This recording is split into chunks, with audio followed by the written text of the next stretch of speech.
여러분 안녕하십니까? 1월 10일 수요일 뉴스 매거진입니다. 이 애플 컴퓨터사가 어제 음악을 듣는 아이팟과 휴대폰을 합친 신제품 아이폰을 처음 공개했다는 뉴스를 읽었는데요. 오는 6월부터 판매될 예정인데 가격이 $499 정도라고 합니다. 왠지 뉴스를 듣고 신제품이 기다려지기보다는 이 계속되는 신제품 출시로 부모님들께서 좀 부담이 되시겠다 하는 걱정을 해봤습니다. 지구촌 소식을 묶어 전해드리는 매거진 스퀘어, 힘차게 출발하겠습니다. 첫 소식입니다. 뉴욕타임스는 8일 하버드대가 지난해 2월 사임한 로렌스 서머스 전 총장의 후임을 물색하고 있는 가운데 이 후보자 수십 명 가운데 현직 아이비리그 대학의 여성 총장 등 여성들이 유력 후보로 거론되고 있다고 보도해서 귀추가 주목되고 있습니다. 하버드대 총장 인선위원회가 지난해 12월 논의한 총장 후보 리스트에 포함된 여성 후보는 이 셜리 틸그먼 프린스턴대 총장, 루스 시먼스 브라운대 총장, 에이미 거트먼 펜실베니아대 총장, 그리고 앨리슨 리처드 영국 캠브리지대 부총장도 후보에 올라 있다고 하는군요. 이 서머스 전 총장은 임기 중에 여성은 선천적으로 남성보다 과학과 수학 능력이 떨어진다는 이 여성 차별적 발언으로 물러났는데요. 하버드대 교수 임직원들은 여성 총장을 기대하고 있다는 말을 하고 있다고 합니다. 하지만 정작 거명된 여성 후보들은 일단 관심이 없다는 반응을 보이고 있다고 하는군요. 독일, 핀란드, 뉴질랜드 같이 여성이 대통령이나 수상인 나라가 현재 전 세계에 13개나 되는 것을 보면 여성이 하버드대 총장이 되어도 놀라는 사람은 그리 많지 않을 것 같네요. 다음 소식입니다. 브라질 언론들은 브라질의 리우주에 사는 올해 14살의 모델 지망생이 거식증으로 인한 심장마비로 사망했다고 보도했는데 이 사망 당시 이 소녀는 키가 5피트 3인치나 되었는데 체중은 불과 84파운드에 불과했다고 하네요. 브라질에서는 지난해 11월 유명 모델 아나 카롤리나가 숨진 데 이어 2달 만에 5명의 여성들이 거식증으로 목숨을 잃어서 충격을 주고 있습니다. 과도한 다이어트로 인해 폐해가 잇따르면서 세계 모델 업계가 말라깽이 모델 추방 운동에 나섰다는데요. 이탈리아와 스페인 등 유럽 패션계에서는 이미 지난해 모델의 연령 하한선을 16살로 정하고 건강진단서 제출을 의무화했다고 합니다. 앞으로는 거식증이 의심되는 깡마른 모델은 무대에 세우지 않겠다고 하는군요. 하지만 디자이너들이 깡마른 모델에 대한 선호를 버리지 않는 한 이런 노력이 실효를 거둘지는 미지수라고 합니다. 왜 옛말에 먹다 죽은 귀신은 때깔도 좋다라고 했는데 5피트가 넘는 키에 84파운드라니 좀 상상하기가 힘드네요. 다음 소식입니다. 건강식품으로 알려져 있는 홍차에 우유를 넣어서 마시면 심혈관 기능 개선 효과를 떨어뜨린다는 연구 결과가 나와서 주목을 끌고 있습니다. 이 홍차에는 플라보노이드라는 항산화 물질이 들어있어 혈류를 개선하고 심장병 예방에 도움이 되는 것으로 알려져 있는데요. 독일 연구진이 유럽 심장저널에 발표한 보고서에 따르면 이 우유가 홍차의 심혈관 기능 개선 효과를 방해하는 것으로 나타났다고 합니다.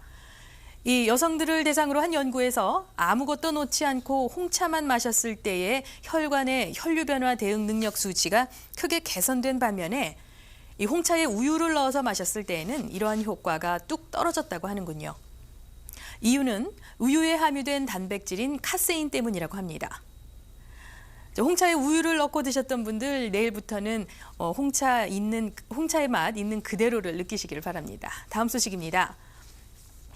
100만 달러가 넘을 것으로 예상되는 피카소의 그림 작품을 단돈 1달러에 구입한 행운의 남성이 언론의 화제에 올랐습니다. 화제의 주인공은 캐롤라이나 비치에 살고 있는 피터 비븐스라는 사람인데요. 이 사람은 10년 전 벼룩시장에서 1달러를 주고 그림을 한 점 구입했는데 이 그림이 피카소가 그린 진본으로 추정된다는 전문가들의 감정 결과가 나왔다는군요. 전문가들의 감정 결과를 믿지 못한 그림 주인은 또 다른 전문가에게 감정을 의뢰했는데 다른 전문가 역시 그림에 있는 작가의 사인이 피카소의 것으로 보인다면서 진본이라는 감정을 했다고 합니다. 이 그림이 피카소의 진품 그림이라고 최종적으로 밝혀지면 이 가격은 약 100만 달러가 넘을 것이라고 하네요. 혹시 시간 나시면 집안 대청소를 한번 하시는 건 어떨까요? 예전에 사두었다가 잊어버리고 있던 그림이나 글씨 같은 것들이 있는지 한번 잘 찾아보시면서 말입니다. 여기까지 매거진 스퀘어에 들어와 있는 소식 전해드렸었고요. 잠시 전하는 말씀 후에 뉴스 매거진 계속되겠습니다. 매거진 건강입니다. 요즘 같은 겨울철에는 실내 공기가 탁하고 건조해지면서 눈이 충혈되거나 눈물이 부족해서 눈이 뻑뻑해지기 쉬운데요. 이런 증상이 심해지면 자칫 안구 건조증으로 발전할 수도 있다고 합니다. 특히 컴퓨터 작업을 많이 하는 현대인들에게 쉽게 나타나는 이 증상에 대해 알아보겠습니다. 그레이스배 안과 전문의입니다. 안녕하세요. 저 그레이스배 안과 전문의입니다. 오늘은 가장 안과 의사 중에서 가장 흔한 눈 문제를 말씀드리겠습니다. 그게 바로 건조한 눈병이라고 그럽니다. 보통 시력이 잘 보이는 경우에는 그 눈물, 각막 겉에 있는 눈물이 양과 질이 중요하고 또 눈썹이 제대로 잘 감을 수 있게 하고 그리고 또 깜빡깜빡 하는 것도 정상이 돼야지 시력이 깨끗하고 눈이 건조하지 않습니다. 하지만 건조한 눈병이라는 거는 그 각막 겉에 그 눈물 레이어가 많이 지장이 있고 많이 데미지가 있기 때문에 그 겉에 각막 때문에 눈물이 부족하기 때문에 눈물이 충혈되고 증상이 많이 있습니다. 그래서 환자들이 자주 저 오피스에 오실 때 가장 흔한 증상은 눈이 불편하고 뻣뻣하고 쉬고 그리고 뭐가 들어간 느낌도 있고 또 아침에 일어날 때 눈이 붓고 그리고 시력이 가끔가다 뿌옇고 또는 이렇게 불빛이 부시고 또 가끔가다는 간지럽고 그리고 또 눈물이 많이 나온다고 그런 증상이 가장 흔하고 가장 문제가 됩니다. 그래서 이 건조한 눈병 원인은 두 가지 메커니즘이 있어요. 첫째 타입은 눈이 전체적으로 부족해요. 그리고 둘째 타입은 눈물은 양이랑 질은 괜찮지만 이렇게 너무 빨리 마르기 때문에 눈물이 부족하게 돼요.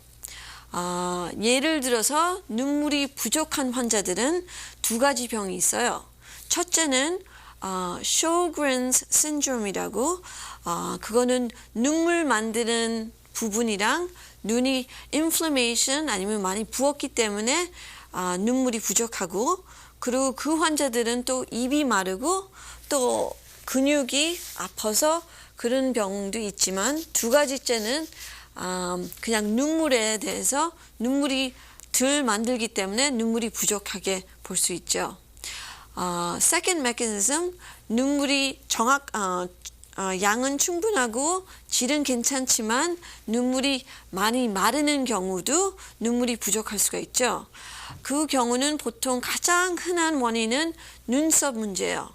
눈썹을 보면은 기름샘이 있는데 그 기름샘 구멍이 막혀지면은 눈을 적셔주지 못하기 때문에 눈이 더 쉽게 마릅니다. 또는 이 environment, 예를 들면 특히 시카고 날씨는 겨울에 춥죠. 그러기 때문에 히터가 forced heat이기 때문에 꽤 건조해요. 그런 경우도 눈을 많이 건조해주고 또는 컨택 렌즈 끼는 사람들도 눈물이 빨리 맑기 때문에 건조하게 됩니다. 또는 운전할 때나 아니면 TV 볼 때나 컴퓨터 사용할 때나 책 볼 때 보통 우리 눈썹을 한 1분에 한 13번을 깜빡깜빡 하지만 책 볼 때나 컴퓨터 볼 때나 그럴 때는 깜빡깜빡 하는 숫자가 한 3, 4번밖에 안 돼요. 그렇기 때문에 이것도 또 눈물을 빨리 마르게 되죠. 건조한 눈병은 하루 만에 생기는 게 아니에요. 이게 오랫동안 생기고 환자들이 보통 어때는 좋았다가 어때는 또 괜찮다가 어때는 많이 불편하고 그런 환자들이 보통 한 1년, 2년, 뭐 한 6개월 그 정도 고생하고 나서 저를 찾아옵니다. 그렇기 때문에 이 눈 건조한 병은 하루 만에 생기는 게 아니고 오래 가는 병이죠. 하지만 증상이 심할 때는 보통 그때 안과 전문한테 찾아오죠. 그래서 일찍 그거 발견하는 거를 치료가 그래도 간단하지만 이거를 오래 치료 안 받고 그냥 가만히 놔두시면은 이게 심각한 문제, 부작용이 생길 수가 있어요. 그거는 각막 염증이 생길 수도 있고, 그리고 각막 겉에 뚫릴 수도 있습니다. 그거는 꽤 심각한 거기 때문에 이 문제가 생기면은 일찍 안과 전문을 찾아내는 게 좋습니다. 또 눈이 충혈되는 거는 물론 건조해서 충혈될 수도 있지만 다른 원인으로 눈이 충혈될 수가 있어요. 중요한 거는 염증. 보통 염증은 하지만 하루, 이틀, 한 3, 4일 안에 빨리 생기는 거기 때문에 그거는 좀 건조한 눈병이랑 좀 틀리죠. 또는 눈 속에 인플레이션이 생길 수가 있어요. 부었을 때요. 하지만 그 증상은 보통 햇빛이 많이 부시고 눈물이 많은 상태에서 그런 병이 생기기 때문에 그것도 안과를 꼭 찾아야 되기 때문에요. 또는 눈이 많이 붓고 간지럽고 눈물이 생길 때는 그거는 어떤 때는 알러지라고 볼 수도 있습니다.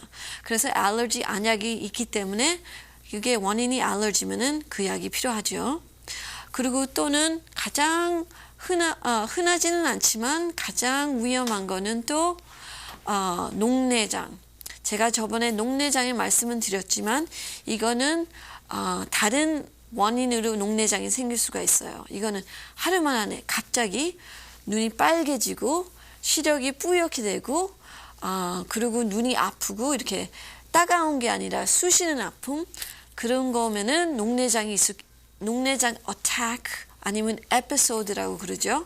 그런 경우에는 빨리 응급실이나 아니면 안과 전문을 찾아야지, 아니면 시력이 시간마다 떨어질 수가 있습니다. 그거는 회복이 없기 때문에 꼭 안과한테 찾아봐야 됩니다.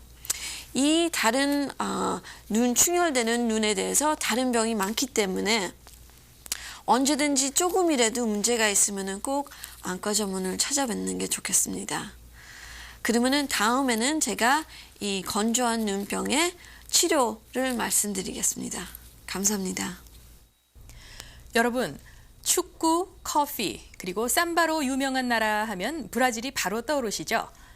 꿈과 정열, 그리고 낭만이 느껴지는 나라기도 하고요. 여행 전문가 강성영과 함께하는 가볼 만한 곳에서는 브라질 최대 도시인 상파울로를 안내하겠습니다.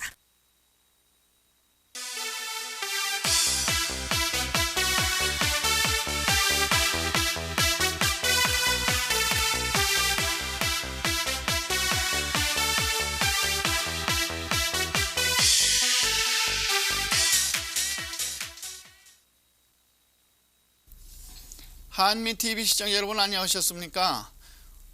오늘부터 약 4주간에 걸쳐서 남미 최대의 관광지라 할 수 있는 브라질에 대해서 말씀을 드리도록 하겠습니다. 오늘은 그 첫 번째로 상파울로 그리고 리오데자네이루에 대해서 말씀을 드리죠.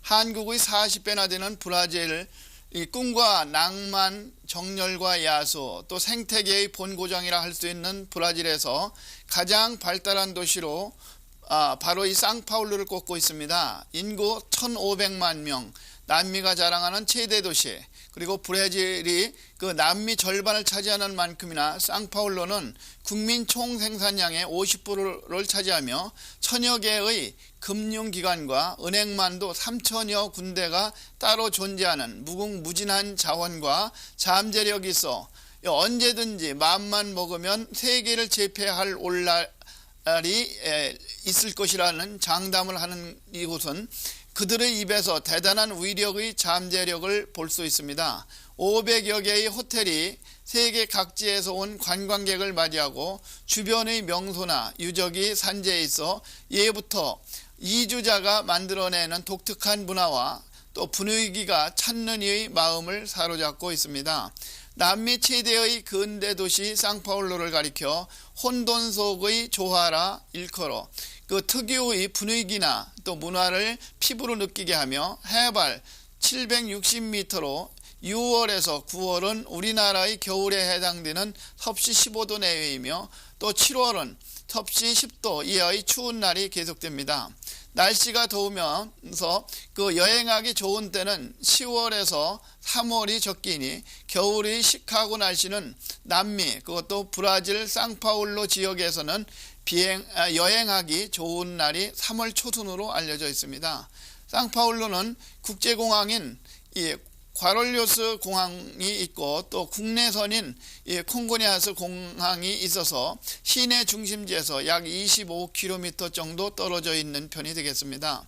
1975년에 지하철이 개설된 이래 세계 노선이 상파울로 시민의 발휘돼 급격히 발전하는 대도시의 청량제 역할을 하고 있습니다. 주요 볼 것들도 많아 1079년에 설립된 박물관에서는 이 예술 문화 활동의 거점이 되며 상파울로를 대변하는 건설 역사의 중요한 역할을 합니다.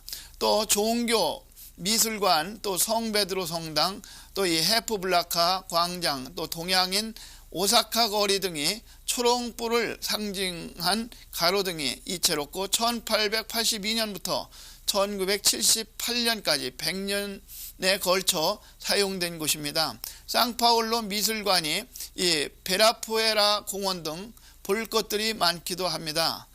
리오데자네이로는 세계 3대 미항으로 너무 잘 알려진 도시이며 상파울로에 이어 제2의 도시로 정신적인 도시라 일컫는데 그 이유는 코코바르도 산에 위치해 세계 제일 큰 예수 그리스도 상이 양팔을 들고 인자하게 굽어보고 있는 것이 세상을 구원코자 재림하는 모습의 석상으로 390m의 산 위에 36m의 거대한 석상으로 불가사의 제작의 모습이 가리워진 구름이 걷히면서 얼굴이 나타났다 다시 구름에 가리워졌다면서 마치 예수가 재림하는 것 같은 모습으로 희망과 용기를 갖고 살아간다는 리오에게는 코파카바나 비치가 5km나 펼쳐져 수영복 차림의 아리따운 아가씨의 모습에 넋을 잃을 정도라 하여 세계인의 이목을 집중시키고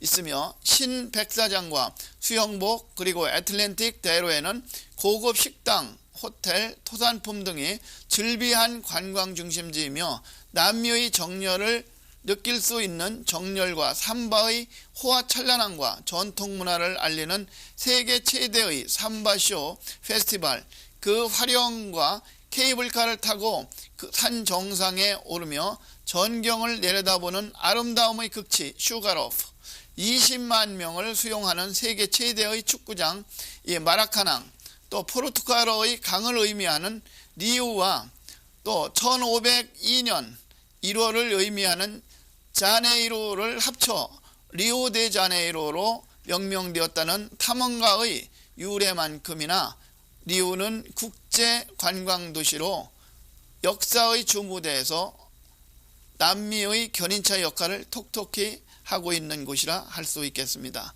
또 다음 시간에 뵙겠습니다. 안녕히 계십시오. 요즘 1월 13일로 정해진 미주 한인의 날의 기념 행사들로 한인 사회가 온통 축제 분위기에 휩싸여 있는 듯합니다. 이민 역사와 함께 해왔던 한인 교회들도 한인의 날을 기념하기 위해 축하 예배를 가진다고 하는군요. 종교계 소식 함께 하시죠. 는 시카고 지역 교회 협의회 회장님이신 조현배 목사님을 모셨습니다. 안녕하십니까? 네, 안녕하십니까? 네, 네. 미주 한인의 날을 맞이해서 교회 협의회에서 대규모 축하 예배를 본다고 하셨거든요.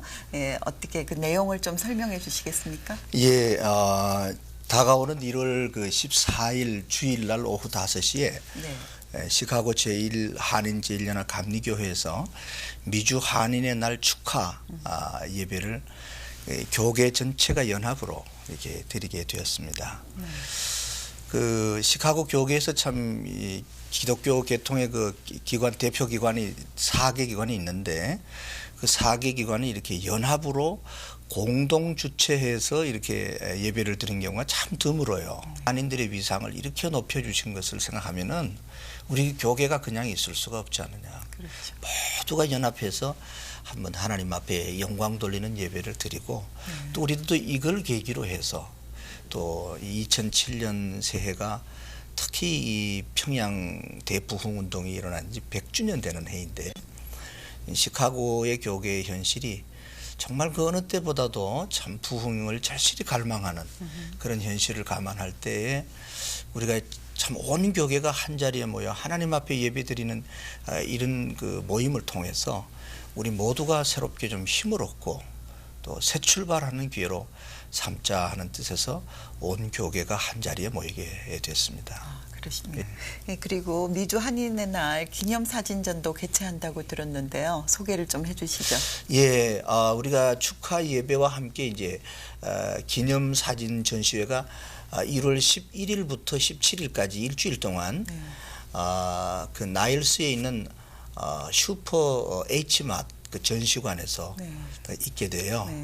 근데 이번에는 그 전체가 54점의 그 역사 자료 패널들이 사진으로 전시가 될 것입니다. 근데 그건 초기부터 우리 1885년 우리 언더우드 선교사 또 아펜셀라 선교사 그분들이 한국에 와서 선교하기 시작했던 그 역사부터 시작해가지고 하와이의 이민 역사, 그 초기 역사, 이민 역사, 교회 역사, 그리고 시카고로 또 건너와서 시카고의 이민 교회의 그 역사들부터 시작해서 지금 또 한인회의 그 지난날의 역사. 그래서 이번에 그 전시회는 특별히 감사한 것은 그 한인회하고 우리 교계가 공동으로 그렇게 주관을 하게 됐어요. 아마 이민의 역사와 교회의 역사가 거의 같이 간다고 해도 과언이 아닐 겁니다. 사실은 그렇죠. 네. 그리고요, 교회협의회 회장님으로서 네. 교회협 33년의 역사를 볼 때 네. 우리 시카고 지역 교회 그동안 어떤 변화가 있었는지 좀 말씀해 주실까요? 예, 이게 시카고 지역의 그 이민 역사를 보면요. 네. 그 1922년 그때 이제 소수의 이민자들이 이곳에 정착하기 시작했어요. 그렇게 따져 보면은 시카고 이민의 역사가 한 85년 되는 것입니다. 85년 이제 역사 되는 것인데 1923년에 시카고 한인 제1연합 감리교회가 최초로 우리 한인들을 위해서 이민자들을 위해서 세워졌습니다. 그때 1960년대 70년대 특히 이제 이민이 본격화되기 시작하면서 70년대 이후에 많은 교회들이 세워져서 지금은 시카고 안에만 해도 한 250여 교회가 세워져 있고 한 30여 개 이상의 그 선교단체가 활발하게 움직이고 활동하고 협력하고 있습니다. 네, 그렇습니까? 네. 교회 회장님으로서 화합과 발전을 위한 활동 계획을 좀 듣고 싶습니다. 네, 참 힘이 부족한 사람이 사실은 참 금년에 제가 굉장히 그 중책을 맡았습니다. 우리 시카고 교계의 연합을 위해서 이렇게 하나님이 기회를 주셨는데 참 그렇게 생각해 봅니다. 지금 우리 시카고 교계의 현실이 과거 어느 때보다도 참 연합하고 화합을 해야 할 시점이라고 생각해요. 1907년에 평양대 부흥운동이 일어났을 당시를 한번 회고해 보면 그 진정한 그 영적 부흥운동이 누구로부터 일어났냐 하면 교회 지도자들의 회개로부터 일어났어요. 그래서 교회 지도자들이 먼저 선교 지도자들, 교회 지도자들이 먼저 자기 죄를 통회하고 하나님 앞에 참회하기 시작하면서부터 성도들이 통곡이 터지고 울음바다가 터지고 그러면서 하늘로부터 그 놀라운 부흥이 임해서 한국을 그 영적인 그 위기에서 도덕적 파탄에서 건져냈거든요. 그때 그 부흥의 불길이 없었더라면 오늘의 한국 교회는 생각할 수가 없습니다. 정말 하나님께서 이 660만이라는 이 코리안 디아스포라들을 전 세계에 흩어주셨고 이 미국에만 해도 220만 이상이 와서 지금 살고 있습니다. 시카고에 한 15만 동포가 살고 있는데 우리 15만 동포를 이곳에 심은 특별한 뜻이 있고 섭리가 있다고 생각합니다.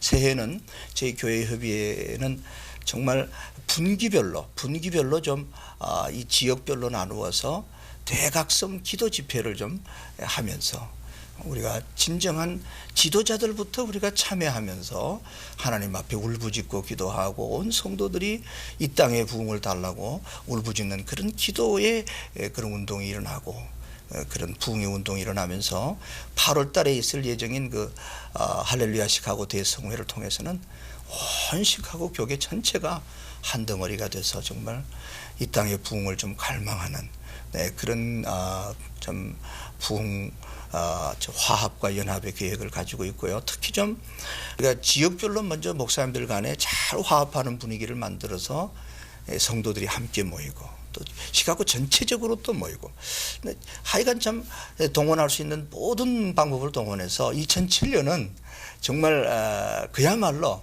평양의 대부흥운동이 또 한 번 이 시카고에 재현될 수 있도록 한번 최선을 다해보고 싶은 마음입니다. 아주 좋으신 말씀 정말 감사드립니다. 네, 나와주셔서 감사합니다. 감사합니다. 1월 10일 수요일의 뉴스 매거진 여기서 인사드리겠습니다. 시청해주신 여러분 고맙습니다. 안녕히 계십시오.